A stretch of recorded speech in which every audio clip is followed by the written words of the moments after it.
ఈరోజు మనం చూసే ఈ పండ్లు పర్సిమన్స్ అంటారు. మన తెలుగులో కూడా ఇవుంటాయి. కానీ చాలా చిన్నగా అడవిలో మాత్రం దొరుకుతాయి. వాటిని తూనిక్కాయలు అని అంటారు.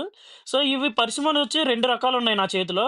కానీ చూడండి మీకు నా ఒక చేతిలో టమోటా ఉంది. ఇంకో చేతిలో పర్సిమన్ ఉంది. చూడ్డానికి సేమ్ ఒకేలా ఉన్నాయి. సో, చూడ్డానికి ఎగ్జాక్ట్‌గా టమోటా రంగు ఉంటదనమాట. పైగా ఇవి 2 రకాల జాతులు. ఏదైతే పొడుగ్గా ఉందో దీన్నొచ్చేసి హయాషియా అంటారు.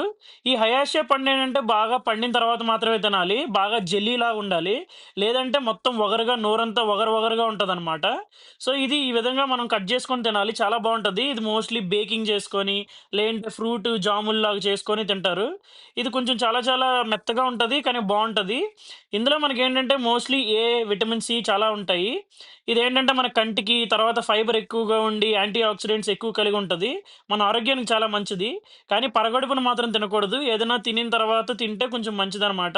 లేదంటే మన గొంతు పట్టేసినట్టుంటది. సో, తర్వాతది మీకు ఇంకో చూపిచ్చే ఫ్రూట్ ఏంటంటే పరిసిమోనే. కానీ దీన్ని ఫుయు అని అంటారు. ఫుయు వెరైటీ అనమాట.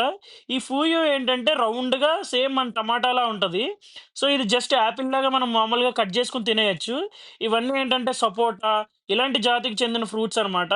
యాక్చువల్‌గా దీని టేస్ట్ మీకెలా ఉంటదంటే యాపిల్‌ని, దాని తర్వాత సపోటాని, ఆప్రికాట్ అని ఒక ఫ్రూట్ ఉంటది. ఈ 3 కలుపుకొని తింటే ఏ విధంగా ఉంటదో సేమ్ అలాగే ఉంటది.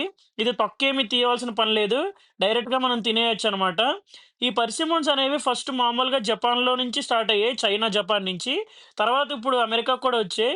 వీటిని డయాస్పోరైస్ జాతి అని అంటారు. ఇవి చాలా చాలా బావుంటాయి.